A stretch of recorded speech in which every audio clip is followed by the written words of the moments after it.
My topic for today is school-based behavioral and academic strategies for students with ADHD. My background is as a school psychologist. Before I went into academia, I was a school psychologist for several years up in Connecticut. And then I started my career at a medical center, UMass Medical Center in Worcester, Massachusetts. Worked in the ADHD program there with Dr. Russell Barkley and other colleagues. And I was kind of the lone school psychologist. Actually, in the entire medical center, I was the only school psychologist. But I had a lot of opportunities there to consult with the schools and to develop a school-based research program, and then moved to Lehigh University 19 years ago to work on training school psychologists and special educators. And as I said, been there 19 years and really focused on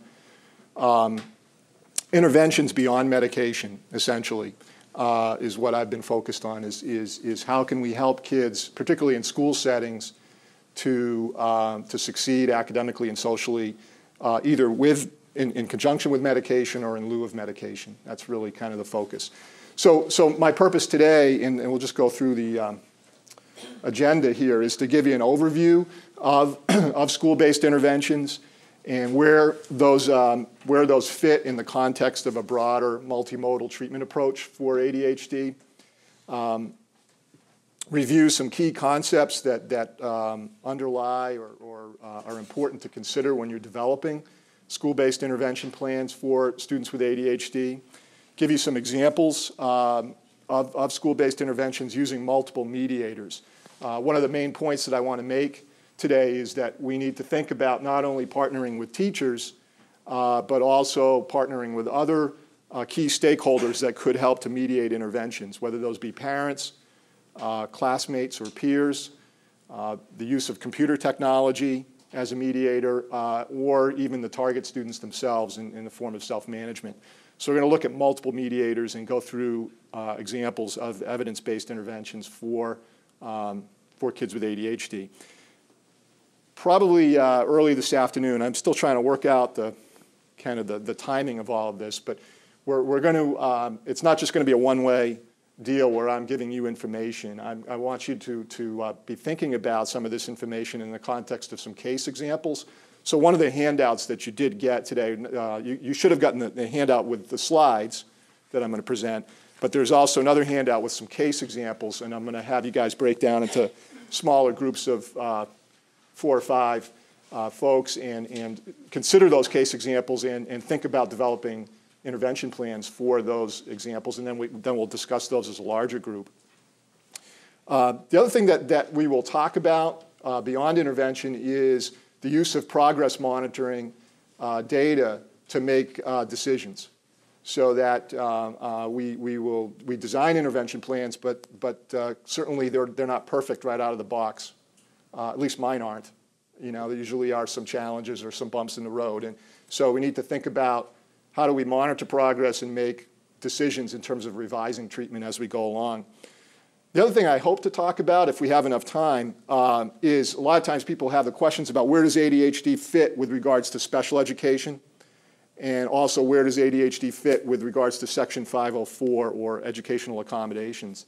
And so we'll end with that. Hopefully we'll have a time to address that. And then we'll have plenty of time for questions and answers along the way, and also at the end. So the way I usually work things is I try to pause for questions periodically. But given the size of this group, if you have a question or comment at any time, feel free to interrupt. I'm used to working with impulsive children, after all, so I can handle interruptions. And I want to make sure that we're addressing your needs in terms of what you're looking for. One thing that might be helpful is just to get a feel for the roles that each of you represent. So just going to kind of ask for various roles and see how many folks we have. How many general education teachers or special education teachers are here? Okay, a couple of you, great. School psychologists?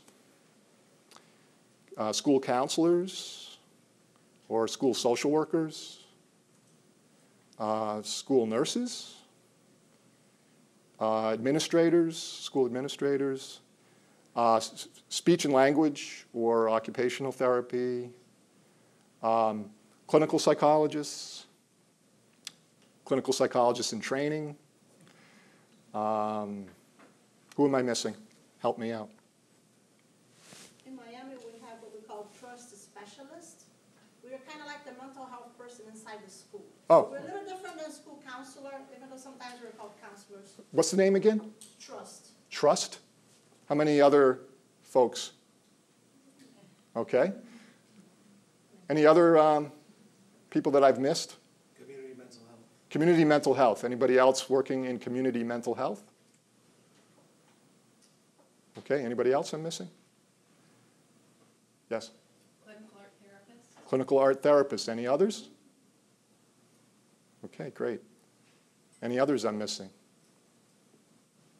The interesting thing about working with kids with ADHD is as I'm sure you've gathered, the challenges that these kids present really cut across disciplines.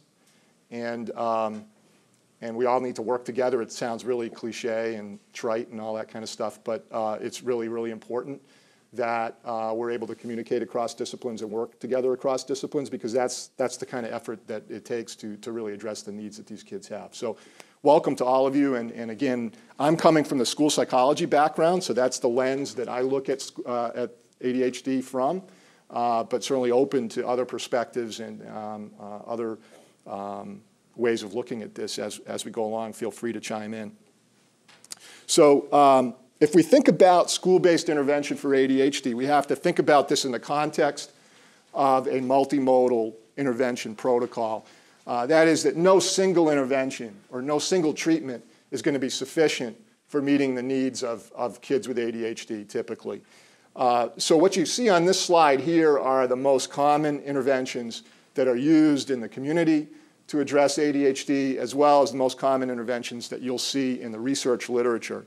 By far the most popular treatment method is the use of psychotropic medication, particularly central nervous system stimulants, such as methylphenidate. Methylphenidate is the generic form of Ritalin or Concerta or Metadate. There are various trade names or brand names of methylphenidate. And that clearly is a treatment that is effective for a good number of students with ADHD, particularly in terms of reducing symptoms of the disorder. So that is rendering them more attentive, less impulsive, less hyperactive, more focused, more likely to get stuff done. What it doesn't always address sufficiently, or rarely sufficiently, is the impairment that's associated with ADHD. ADHD, as you know, is associated with problems with regards to academic achievement and social relationships, developing good peer relationships. And medication doesn't often address those impairments, at least at a sufficient level. So we need to look at other interventions for most kids, and those include working with parents in terms of home-based behavior management or contingency management, and working with schools and teachers in terms of contingency management. We're obviously going to go into some detail about that third point, the school-based contingency management. Another intervention that has growing efficacy data behind it is the use of academic interventions or tutoring in the area of academic impairment that these kids may experience. We're going to talk about some examples of those today. And then an intervention that cuts across the two main systems that these kids are interacting in, the home and the school. We're going to talk about the use of the daily report card or school home note program. So working, parents and teachers working together. So those bottom three bullets here on this slide is where we're going to be focusing most of our attention today: school-based contingency management, academic interventions, daily report card, or school home notes. But keep in mind that we're thinking about the implementation of these interventions in a broader context of treatment that, at the very least, should include behavioral parent training and, in some cases, medication. Okay, so it's multimodal treatment. The other thing to think about, and we can talk more about this as we go along today, is that the intervention strategies for these kids, we need to be thinking about these long-term rather than short-term. So for example, if you're working with a second grader with ADHD, you may implement an intervention that's pretty effective in that second grade classroom, and that's wonderful. But our job isn't done at that point because the ADHD the symptoms tend to be chronic and impairing across the lifespan for many of these kids. So we need to be thinking about what are we going to do for them, that child in 3rd grade, 4th grade, 5th grade, and beyond. So it's a multimodal treatment approach, and it's also a long-term treatment approach. What we're going to be talking about today, though, is kind of the short-term, within grade level kinds of strategies that we can use to help these kids academically and socially and behaviorally. Okay? The other thing that I want to throw in here is that although we have a growing research literature in terms of school-based interventions, there are some problems and limitations with it. And let me back up for a second before I go through the limitations of the school-based intervention literature. Let me tell you that the most widely studied treatment of any childhood disorder that we have available, the most widely researched treatment, is the use of methylphenidate or stimulant medication for ADHD. There are hundreds and hundreds of studies over the last four decades or more looking at the impact of stimulant medication on kids with ADHD. Hundreds of those studies.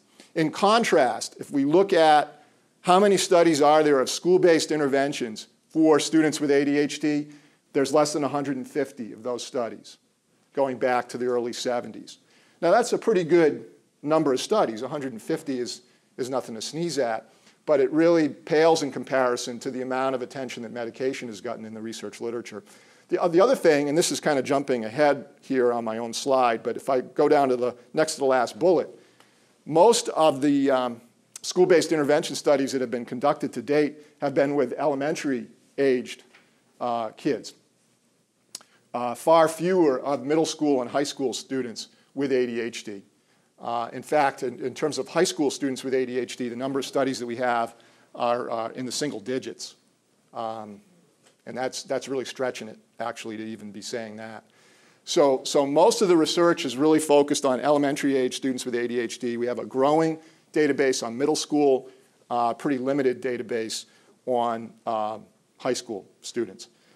The other thing to keep in mind is that we have a situation where most of the students with ADHD are in general education settings, so regular classrooms with their peers. That's where the bulk of kids with ADHD are, at least nationally. I don't know how that looks locally, but nationally that's the situation. However, most of the studies of school-based interventions have been conducted in special education classrooms, special schools, summer treatment programs, laboratory schools, and the like. There are studies of interventions that have been applied in general ed settings, but they're fewer in number than intervention studies that have been conducted in more special settings. So we need to think about that is, to what degree do those interventions that are applied in those special settings transfer or generalize to the general ed setting where you have 25, 30 kids and one adult, as opposed to more specialized settings where you have a better adult to student ratio. So that's something to think about.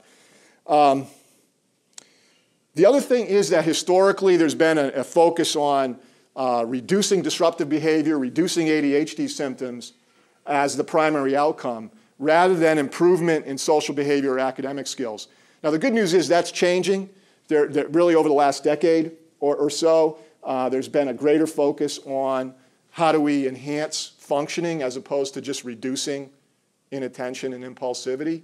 But the broader historical context here is that a lot of the intervention studies have really just focused on making sure kids sit still, pay attention, and stay in their seat and don't bother people, which is great. That's a great start, but that doesn't necessarily guarantee that they're going to do better academically or socially. And actually, that's a problem with medication studies, too. Medication studies typically focus on reduction of ADHD symptoms and don't always comprehensively assess whether medication is impacting their impaired functioning. as well. There's kind of this assumption that if we get the symptoms under control, their functioning is going to be better, but we haven't certainly seen that borne out in many studies. Whereas the reverse can sometimes be true. That is, if we get behavioral functioning, social functioning, and academic functioning improved, the ADHD symptoms improve. Okay, so what we want to do is think about interventions that are going to impact functioning as the primary outcome. Symptoms hopefully come along with that. The other thing is that most of these studies of school-based interventions have been short-term. I think I mentioned that a few minutes ago. That have been conducted within a few weeks or a few months within a given school year. And very little or very few studies that have followed kids even into the following school year, never mind a few years out. There are a few longitudinal studies, but most of the studies tend to be short-term. And given that this is a chronic disorder, that's a limitation for us, okay, because we don't necessarily know how well the effects maintain over time and are generalized over time. Okay, so those are just some caveats to think about, some limitations to think about. I might be mentioning those as we go along. This is certainly not a perfect literature base, but it's a growing literature base, and there are certainly interventions that have some strong data behind them. So I don't want to paint you a totally dismal picture here. There are some good strategies that we can call upon, but we have to realize the limitations. So before we launch into talking about the interventions themselves, what I'd like to do is emphasize several key concepts that I think are helpful in terms of helping with intervention planning for these students. One is to think about using a balanced game plan. And I'm going to give you more details about this, but the bottom line here is that in the schools, at least where I'm from up in Pennsylvania, a lot of times the emphasis is on reacting to challenging behaviors and applying discipline of some kind. And that's kind of the knee-jerk reaction and the primary way that we address challenging behavior and disruptive behavior. What I'm advocating for, and certainly many others in our field are advocating for, is a more of a proactive approach and preventative approach that includes a number of different strategies and a more balanced game plan. I'm going to give you more details on that, but that's kind of the general framework. The second key concept that I want to emphasize, and I mentioned this earlier, is that we need to think about multiple mediators for treatment, not just the classroom teacher. Let's go back to the idea that most of these kids are in general ed classrooms. What's the typical size of a general ed classroom in elementary schools around here? How many kids, roughly? 20? No, so now you're not up in the 30s or 25, 30? Okay, that's good. But still, you got 20, let's say you got 20 students, typically one teacher, right? Maybe you have some team teaching or whatever, but typically one teacher. If we go by the prevalence data for ADHD, we can expect that there's probably at least one student with ADHD in every classroom. Some teachers may be blessed with more than one. Some may escape some years without any, although that's pretty unusual. The other thing is that in that student population, you're going to have some students that are borderline ADHD. ADHD symptoms are kind of distributed on a continuum in that if we think about the bell curve, normal curve distribution across the population. And so the kids that we have way out on the tail of that distribution, we're calling ADHD because they're the most severe. But what about those kids that are just under that threshold? So you may have one or two of those in a classroom. So now you've got 1, 2, maybe 3 kids that are disrupting that class or challenging that classroom ecology, and you have one teacher. The point is that there are certainly strategies that teachers can implement that are effective that we will talk about.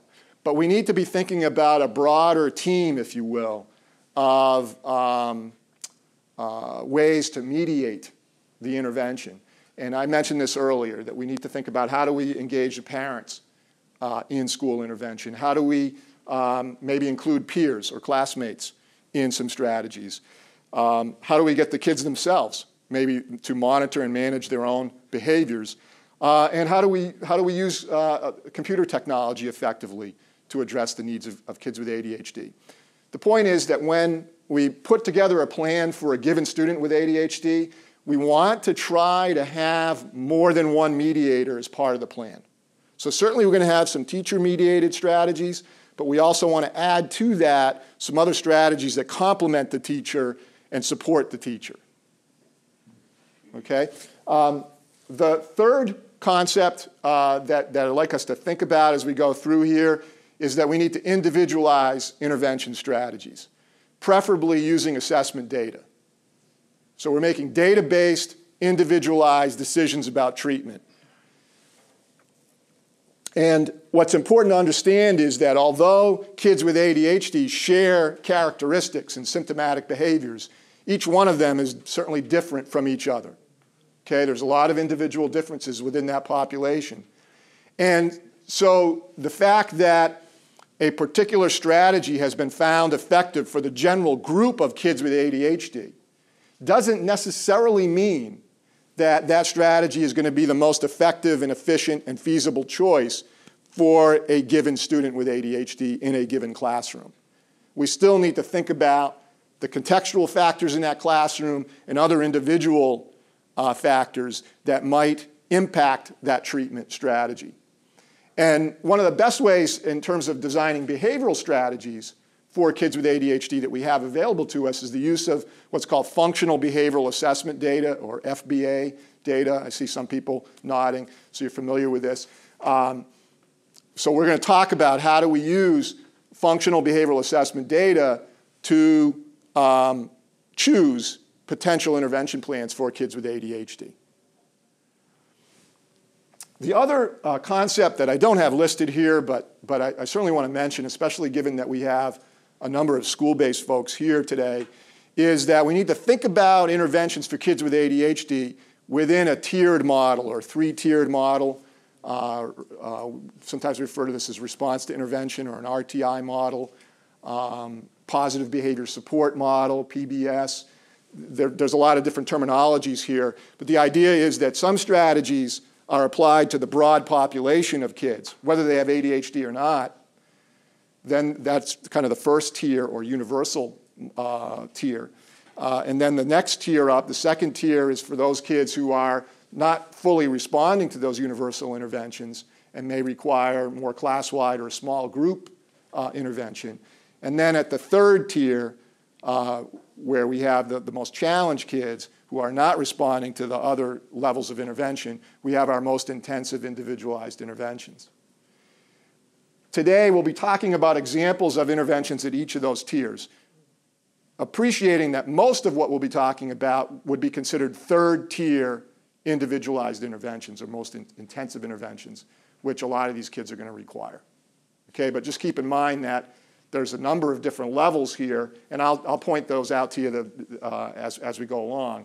But we need to be thinking about the interventions in the context of that response to intervention tiered model. So let me stop here. Been throwing a lot at you. Any questions, comments, anything that I can elaborate on at this point? Yes?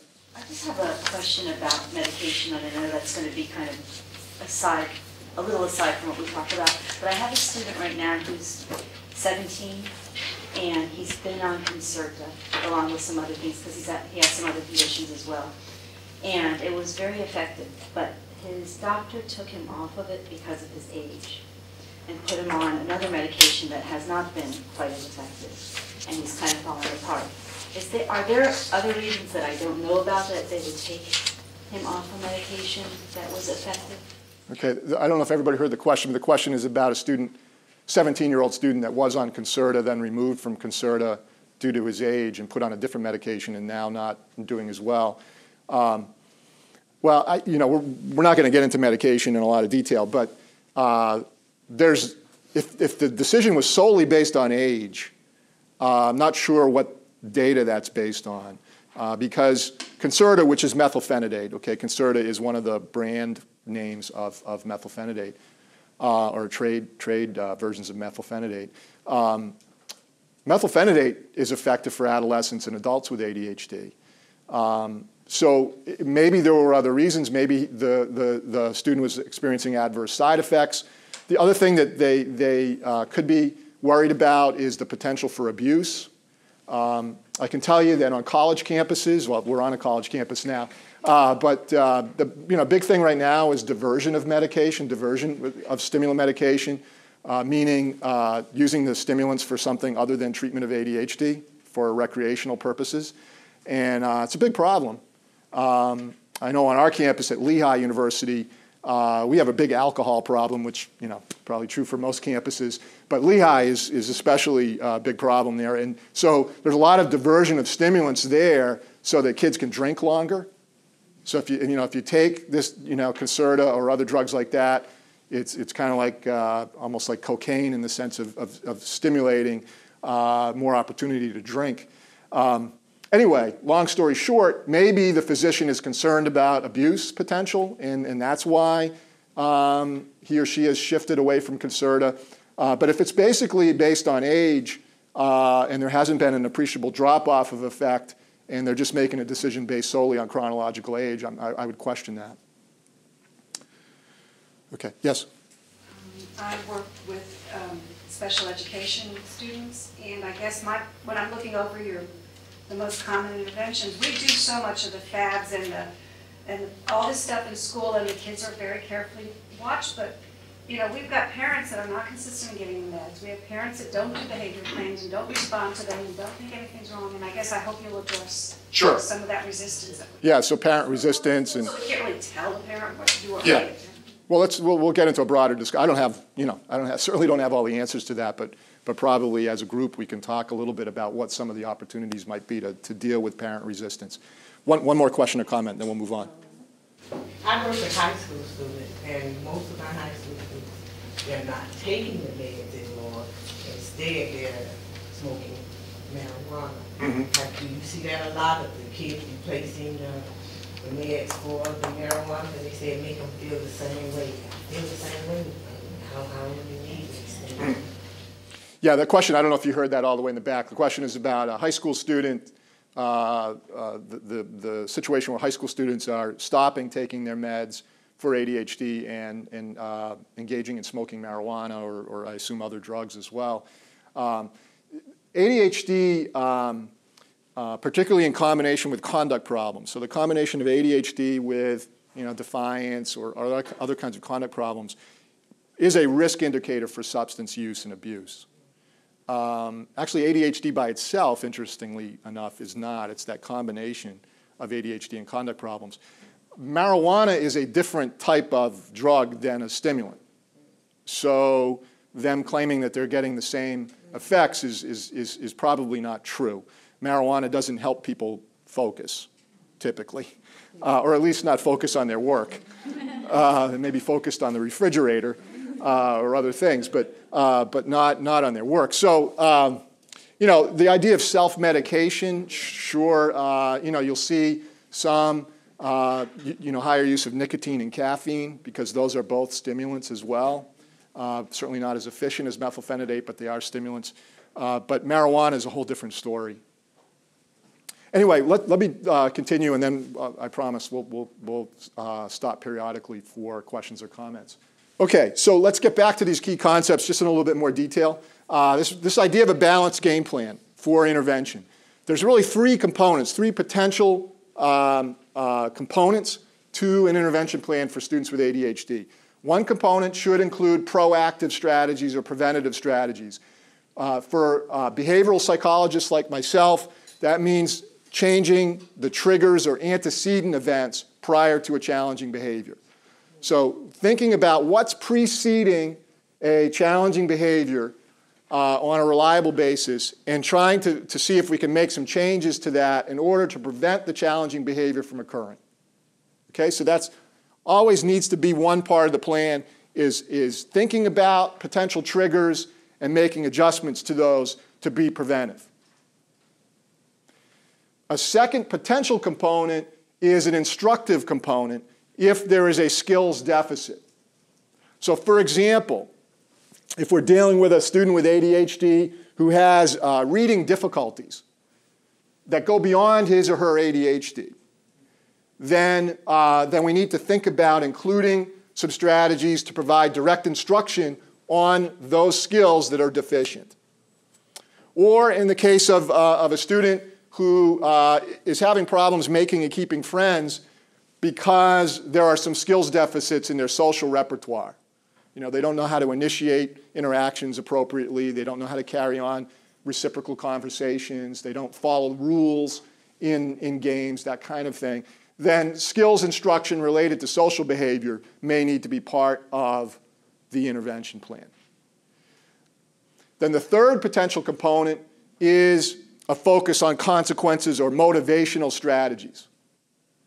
So what can be applied after a behavior occurs in order to motivate or promote better behavior or better performance? So that's a focus on consequences of the challenging behavior and trying to come up with interventions that address that consequence in some way. And again, as I mentioned to you earlier, a lot of times in schools, and let's face it, as adults in general, when we deal with challenging behavior in kids and disruptive behavior, we really go right to the consequence domain pretty quickly, and we tend to rely almost exclusively, at least initially, on punishment. Reprimanding kids, yelling at kids, sending them out of the room, timeout, sending them to the principal's office, whatever it might be. Those are all punishment strategies designed to decrease behavior. And for most kids who don't have a disability or don't have ADHD, that might be effective, and you might not need to use it all that frequently, that approach. But when we're talking about kids with ADHD who are engaging these behaviors at a much higher frequency, punishment alone is not going to do the job, as I'm sure you've seen. So we need to broaden the perspective in terms of what we should be using in terms of interventions. First of all, in the consequence domain, we need to be thinking about choosing positive consequences and positive motivational strategies more frequently than punishment strategies. So the overall balance in the consequence domain should be towards the positive, which we'll talk about. But we need to supplement that motivational piece with proactive preventative strategies that look at triggers. And when there are skills deficits, we need to be thinking about instruction strategies as part of the plan as well. Okay, so everybody with me? So we're thinking about plans that include proactive, motivational, at the very least, proactive and motivational strategies, and then in some cases, supplementing that with instruction strategies. Okay, so that's what I'm referring to as a balanced game plan. Okay, so if we think about proactive preventative strategies, what are some examples of that? I've listed here 3 possibilities, and we're going to go over others, but I'm going to mention these right now as possibilities. And these are ones that, that probably happen pretty ubiquitously, at least the first 2. One is the idea of posting rules in the classroom. Okay, and actually we have some rules posted here in the back of the room, I guess for group sessions that might be held in this room, probably with the kind of kids that we're talking about, I would guess. So you have rules posted. Now, here's the thing. You walk into most classrooms, typically there are rules posted. Unfortunately, that's about as far as anything gets, in some classrooms anyway, with the rules. The rules are reviewed at the beginning of the school year, and when kids break them, they're called out for that, and maybe reprimanded for that and punished for that. But there's not a lot of systematic teaching of the rules and a systematic connection of the rules to positive reinforcement. And so there are good data, not specifically to ADHD. This is more in the Tier 1 universal intervention that's for all kids domain. And that is the idea that when we post rules and we teach them, we should be actively teaching those rules throughout the school year. So for example, maybe we have a rule of the week. Okay, so we have all the rules up there, 4 or 5 rules that are there for the class for the whole year. But every week we rotate and reteach and review what these rules mean and give some examples and non-examples of following those rules. And certainly throughout the time, teachers need to be identifying when kids are following rules and praising that and reinforcing that. Okay, so it's not enough to post rules, but we need to teach them actively throughout the year and tie them to some kind of reinforcement or feedback. And I realize that goes beyond antecedents here because there's a motivational piece, but they're often tied together. The point I'm making is that the rules should be posted and they should be referred to frequently. The other thing is for kids with ADHD, the other variant of this that you see people do is post the rules also on the child's desk. So like on an index card, laminated card, or something that's affixed to the kid's table or desk. So it's right there in front of them, as well as up in front of the room, so that there's another referent point to keep the rules in their mind. As you're, I'm sure, familiar with, kids with ADHD are acting quickly without thinking. They're acting in the now. They are not stopping and considering their behavior in the context of the rules that are up there in the front of the room. Okay, they're not, sitting there at their desk feeling bored, and before they nudge their neighbor and start talking to their neighbor, a thought doesn't occur to them of, wait a minute, let me check the rules before I do this. They don't do that, obviously. The behavior's already out.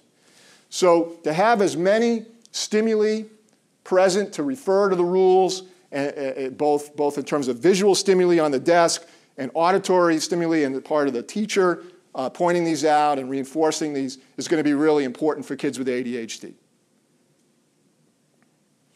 Another common recommendation that you see for kids with ADHD is to make workload adjustments. That is, they're not really getting their work done completely as assigned compared to the rest of the class. And so the idea here is to adjust that workload in a way that's going to be more in keeping with their attention span at present. So for example, if most of the class is working on 20 math problems and the student with ADHD appears to only have the attentional capacity to get through 5 or 6 problems, we adjust that workload to about 5 or 6 problems initially so that they can feel some success and they are feeling like they're getting stuff done, and then you're gradually increasing that workload over time. Now some people have problems with that. I know I've talked with many teachers who have a gut reaction to that of, geez, what are we telling the kid if we adjust the workload now here in 2nd grade? What's going to happen when they get to 3rd grade and 4th grade? What's going to happen when they're in high school? What's going to happen in college? What's going to happen on their job? Are they going to have workload adjustments throughout their lives? And what I try to do is talk to people about, well, let's just focus now on 2nd grade. Okay, we'll get there when we get there, and we're not saying that this is a permanent pass to a diminished workload forever. Just saying right now in 2nd grade, kid is not getting the work done. So we can continue to giving the whole assignment and being frustrated by it, or we can make some adjustments so they feel some success, we can feel good about it, and then gradually increase as they're feeling that success and getting some positive reinforcement for it, we can gradually increase that workload over time. So that we're not saying it's a permanent workload adjustment. It's temporary to try to meet the kid where they're at now and then building from there. The third strategy that could apply here under the manipulating antecedents or proactive strategies is providing kids with choices. And there's a whole literature primarily in the autism and developmental disabilities literature and cognitive impairment literature on choice making for individuals with disabilities, where prior to a task, typically, a student is given an option of task A, task B, or task C. and they have a choice in that. And that literature shows some pretty strong effects in terms of task engagement and increases in task engagement and reductions in disruptive behavior. And there have been several studies that have applied this same concept of choice making to kids with behavior disorders like kids with ADHD.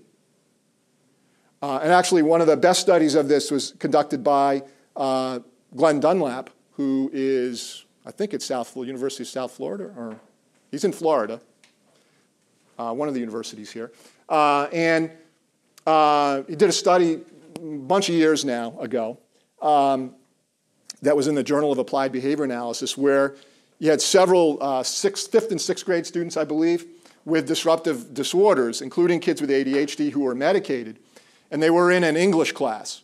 And they had problems when they were given assignments where they had to read a story and then answer some questions based on a story, so like a reading comprehension task. And even with medication, these kids were getting really disruptive and less attentive when they were given those kinds of assignments. So what he and his colleagues did there was they created a condition, a choice condition, where the students had a menu of assignments they could choose from, like 3 assignments. They chose 1, versus the teacher determining the assignment. Okay, so keep in mind, I'm not talking about a choice between doing your work and looking out the window. Okay, this is a choice among 3 different assignments that are all tapping the same skill of reading comprehension. So they're not getting out of work. And what he found was that in baseline conditions, with teachers assigning the same assignment for everybody, high levels of disruption, low levels of engagement for these students with ADHD, these 3 students. But then, when we went to the choice condition, they had a menu, they chose the assignment, rates of engagement went up, rates of disruptive behavior went down. Then he had a reversal condition where it was, again, the teacher making the choice and behavior returned to highly disruptive, low engagement, and then brought choice back in again and again, and increased engagement, lower disruption. So, great example, I think, of a proactive, preventative strategy related to kids having a negative reaction to work. So in this case, the trigger for their challenging behavior was giving an assignment. Right? So you're given an assignment, that triggers the challenging behavior, the disruption and the low engagement. We've made a modification to that trigger by giving them a choice of the assignments to complete. And for these particular 3 kids, changing that trigger resulted in better behavior. Okay, so that's the connection here in terms of being a proactive strategy leading to less challenging behavior. Questions on this or comments on these? Instructive strategies. Typically, we're using some sort of direct instruction. And I'm going to give you some examples of this in the context of organizational and study skills training. We're going to talk a little bit about that, particularly for older elementary and middle school students. Direct instruction on how to take notes, direct instruction on how to study for tests, things like that. But direct instruction also could be at a very basic level of reading, math skills, writing skills. And I'm not going to go over that in real detail with you, but realize that there's a whole literature out there, particularly in special education, in terms of the effects of direct instruction, identifying the skill deficits that a kid may have in reading or math, and then implementing a strategy of repeated instruction and practice and feedback on that skill deficit. So we see this a lot in the learning disabilities literature and literature related to kids with cognitive impairments. Those same approaches of direct instruction in reading, math, writing in particular can apply to kids with ADHD quite readily, if it's a skill deficit. Keep in mind that a lot of times kids with ADHD struggle academically not because they lack skills, but because they're not performing the skills they have. Okay, so if you give them an achievement test, in some cases their achievement tests, their scores are fine, they're on grade level. But the day-to-day assignments, in-class assignments, homework assignments, studying for tests, getting tests done, getting reports done on time, all those things, that's where it breaks down. And that's a performance deficit, not a skill deficit. Okay, so direct instruction, not going to be applicable in that case because they already have the skills. So there we're looking at the triggers and the consequences for those kids. For the performance deficit kids, we're looking at motivational strategies and preventive strategies, not instruction. Okay? Peer tutoring is an example of an instructive strategy that I'm going to actually go into more detail about, so I'm going to skip over that for now. And then we're also going to go into detail about organizational study skills training. The other one I want to mention, because I've just been reading about this recently and looking at this in more detail recently, is there's a whole literature out there, particularly in the learning disabilities field, called Self-Regulation Strategy Development, SRSD. I don't know if anybody's familiar with that, Self-Regulated Strategy Development. And the primary people who have published on this are Karen Harris and Steve Graham are the two names most closely associated with this. I don't have slides on this because this is something actually I've just been reading recently and I didn't add to the slides. But there are actually a couple of studies that some colleagues of theirs have done where they've used this SRSD, so teaching kids to engage in strategies when doing a writing task in particular or a math or reading task that helps them to self-regulate. And actually a couple of studies with high school students with ADHD where they got some promising findings on written task performance, written report performance as a function of this SRSD. It's kind of at the beginning levels, and I'm not going to go in a lot of detail because there haven't been a bunch of studies with kids with ADHD. It's been primarily kids with LD, but I'm just mentioning it as probably an area that's going to grow over the next few years as another way of thinking about an instructive strategy. On the consequence side, on the reactive side, I've already mentioned the fact that as adults, particularly in school settings, we primarily rely on punishment to change behavior. And by far, the number one way that teachers use to change behavior is the second bullet here of verbal reprimands. In other words, yelling at kids in front of the class. And although that can be effective, verbal reprimands can be effective, particularly for kids without disabilities, they're typically not all that helpful for kids with ADHD or other behavior disorders. In fact, they may actually be reinforcing to them. Getting attention from an adult, even if it's negative attention, can be reinforcing for some of these students. Let's see how high I can get my teacher's blood pressure today. How red can her face get? And so we have to think about that reprimands may have very limited effectiveness, particularly with kids with ADHD. And there's a whole interesting literature, and I'm going back decades now, that were conducted at SUNY Stony Brook with Susan O'Leary and her colleagues that looked at effective reprimands in the classroom setting. And interestingly enough, what they found in that laboratory school setting is that the effective way to deliver reprimands is the exact opposite of what typically teachers do. Okay, so let's think about typical classroom. And by the way, I don't mean to be picking on teachers, okay, with this. All adults tend to use verbal reprimands as the first choice and don't necessarily do it effectively. Anyway, what happens typically? Kid starts to be disruptive. And teacher shoots that kid a dirty look, looks at them, tries to give some kind of nonverbal signal. Student ignores that. Disruption escalates. Finally, the teacher is getting more and more frustrated by this. Finally, the teacher yells at the student. Stop doing what you're doing, whatever. It may be a short reprimand, maybe longer. A lot of times it's longer, particularly if it's been built up and the frustration's been built up. There's usually emotion involved, and it's in front of the whole class. Teacher has an emotional release with that, feels a little bit better, at least for a few seconds.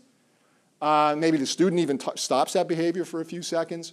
But typically it's not effective in terms of any kind of maintenance of change, behavior change. What O'Leary and her colleagues found years ago with reprimands is that the most effective reprimands are ones that are given privately to the student early in the behavior chain. So when you see the beginnings of the disruptive behavior happening, you try to nip it in the bud. You don't let it escalate. Okay, so you don't ignore it.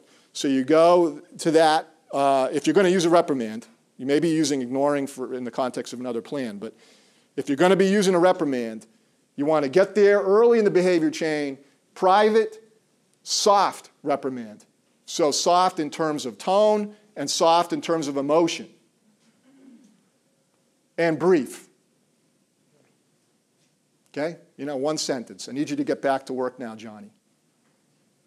Okay? Maybe there's even, a light touch or whatever to, we're not whacking the students, obviously. I'm not suggesting that. But, light touch to, nonverbal prompt as well to get back to work. Okay? So early in the behavior chain, private, soft in tone, soft in emotion, and brief. Those kinds of reprimands are going to be much more effective than the more typical public, emotion-laden, lengthy, late in the behavior chain type of reprimand. They're also not likely by themselves, even using the correct technology in terms of reprimand, they're not likely by themselves to change kids with ADHD behavior for any length of time. But if you're going to use reprimands, you might as well be using them effectively. We're going to talk about response cost and token reinforcement in more detail. Timeout, we're not going to get into as much detail about, but I do want to point out the full description of timeout here.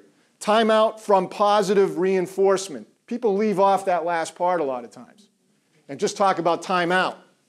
Well, what is a timeout from? It's timeout from positive reinforcement, which implies a few things. One is that the child, the student, is in an environment that's positively reinforcing. Let me say that again. It implies that the student is in an environment that is positively reinforcing, that they like to be there. Number two, it implies that if the student is looking to escape or avoid work, using timeout is actually going to reinforce that behavior.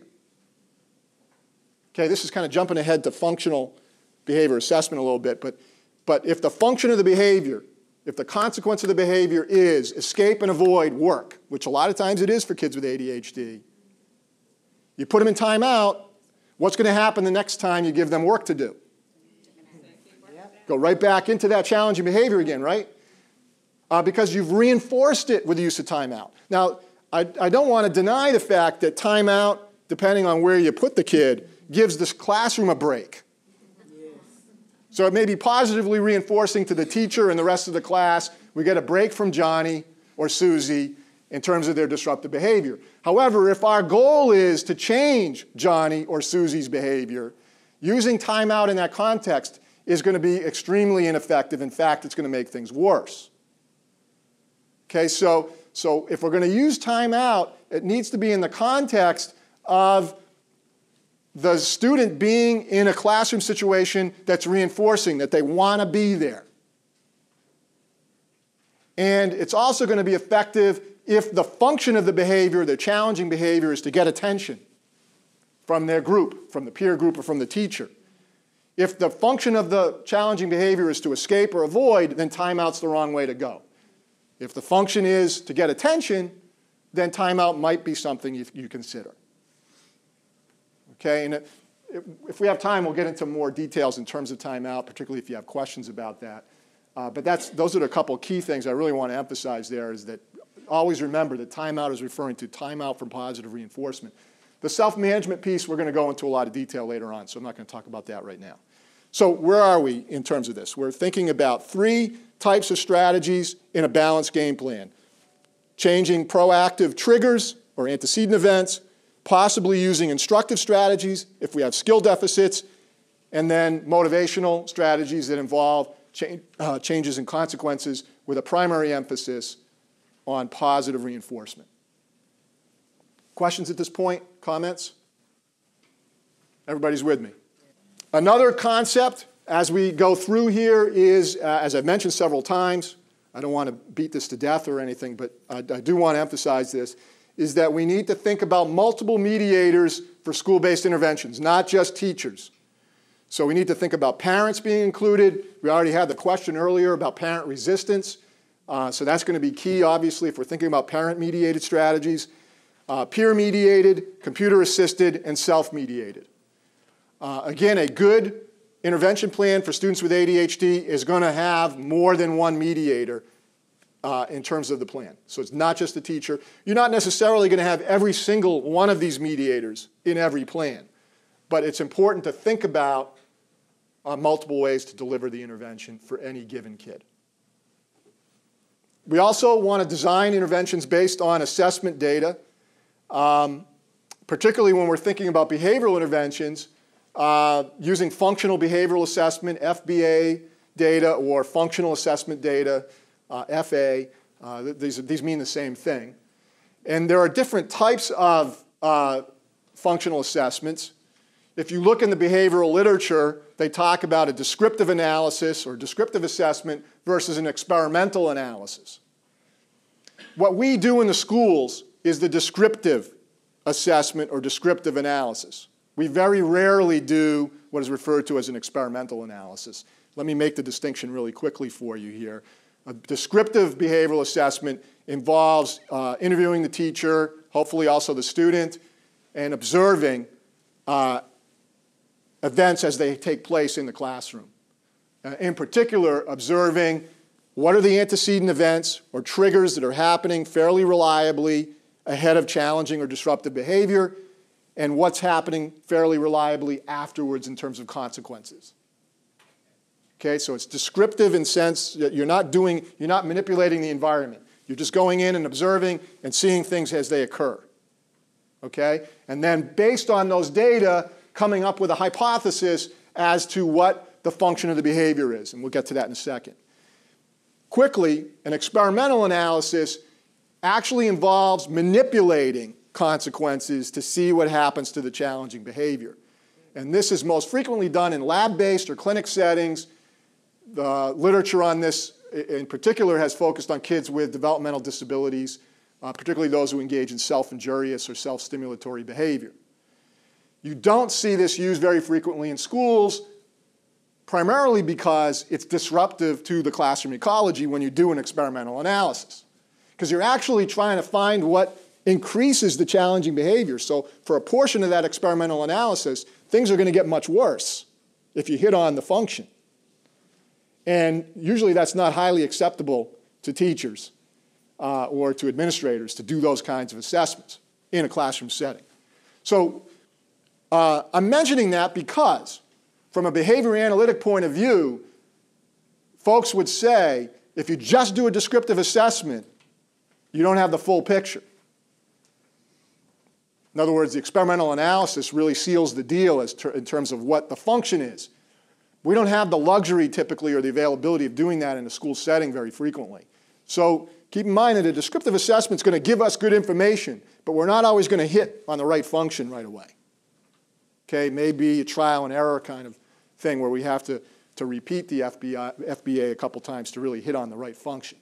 The functions, possible functions of ADHD or challenging behavior include these: avoiding and escaping effortful tasks, obtaining peer attention, obtaining teacher attention, and to a lesser degree, obtaining tangible objects or sensory stimulation. Really, in most school settings, we're interested in the first three functions. In preschool settings or more free play settings, the obtain tangible object may come into play. You see, for instance, preschoolers with ADHD battling over the same toy. Okay, so that aggressive behavior is serving the function of getting the object, the desired object. But in most classroom settings, we're not really dealing with that. It's really the first three potential functions. So avoiding and escaping effortful work, getting teacher attention, whether it's positive or negative, and getting peer attention, whether it's positive or negative. Okay, and think about that last one for a second. Most kids with ADHD, or many of them, have some social impairments. They have difficulties getting along with kids and making friends and keeping friends. They're in a classroom with, let's say, 19 other kids. They have a captured audience. Those kids can't go anywhere. They have to pay attention to me because I'm here and they're here and we can't go anywhere. And so when you think about what we call the class clown, for example, what is the class clown after? Attention, right? Attention from peers. Even if they're laughing at them rather than laughing with them, that's okay because now I'm getting some attention from my peers. Okay, so these are all powerful. These first three are really powerful functions for disruptive behavior. So the key is to doing an assessment to determine for a given student in a given classroom what is the primary function of their challenging behavior. For some kids with ADHD, and under some circumstances, it's going to be to escape and avoid work, particularly when they're given an assignment that involves effortful, sustained attention. Not easy for kids with ADHD to do. So they're going to, go off task. And what does that mean? Well, they're escaping and avoiding the work, at least temporarily. For some students with ADHD, it's going to be to get that adult attention, even if it's negative. So we go back to that reprimand idea. Getting reprimands for kids where the function is to obtain teacher attention, that's reinforcing to them. And then obtaining peer attention we just talked about. Now the challenge is that for a given student, that function can change. That function can change from setting to setting or even over time. In some ways, it's a moving target. But our job is to try to figure out, for that given point in time, in that given setting, what do we think the function of the challenging behavior is? Because if we figure that out, it can lead us in a direction of identifying interventions that match behavioral function. And here's the premise behind this. We can go in and we can design a behavioral intervention on trial and error, just guesswork. And sometimes we'll hit on one that's effective, and sometimes we won't. If the assumption that people who have designed this assessment make is that if we can identify the function and design an intervention that provides the student with the same function, but for doing an appropriate thing rather than a disruptive thing, our intervention will be effective right from the get-go and probably will maintain. That's the assumption. Now, by the way, the literature hasn't completely proven that assumption. But it certainly has a lot of face validity to it and a lot of practical validity to it. So what do I mean by that? Well, let's look at avoiding and escaping effortful tasks. Let's think about that for a minute. If that's the function of the disruptive behavior or challenging behavior, what can we do in terms of an intervention? Well, one possibility is we could make the task more stimulating, engaging, and interesting. Right? Because they'll be less likely to want to escape and avoid it because it's more interesting to them, more engaging. So we could, try to choose reading assignments that match the interest area of the student, or have them do a math assignment on the computer rather than a written task because that's going to be more engaging. Whatever. We somehow change that stimulation value of the task. That's one possibility. Actually, I gave you another possibility earlier that has to do with that value of the task, and that is choice making. Okay, providing the choice makes that task a little less aversive. Okay, a little less likely to want to escape and avoid because at least you have some choice. You have some investment in that task because you made the choice of which one to do. Another possibility is that we could provide escape and avoidance on our terms rather than the student's terms. Okay, so if they're looking to avoid and escape, okay, you're going to get your chance to take a break, but you're going to have to do a little bit of work first. So you do a little bit of work, you get a brief break. Do a little bit more work, you get a brief break. Got to do a little more work, get a brief break. So this is kind of an example of that workload adjustment suggestion that I made earlier, but breaking it up into smaller units and then giving them some breaks. And what do those breaks serve? They serve the same function as the challenging behavior because they're getting to avoid, at least temporarily. All right? So that's how I'm trying to tie the function to the intervention. Looking at peer attention, what can we do there? Well, one of the main things we can do is find ways to get kids connected to peer attention for doing the right thing. Not for being disruptive, not for making jokes, not for doing silly stuff that's disruptive to the class, but for doing appropriate things that are expected in the class, getting work done or whatever. And a great example of this is peer tutoring, which we're going to talk about a little bit later, where kids work in pairs and get feedback from a classmate as they do their work. Okay, so it builds in the peer attention. It's building in what we call a functional equivalent into the intervention.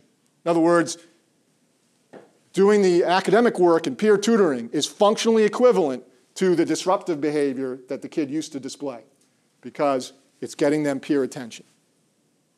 Okay? That's what we're trying to design.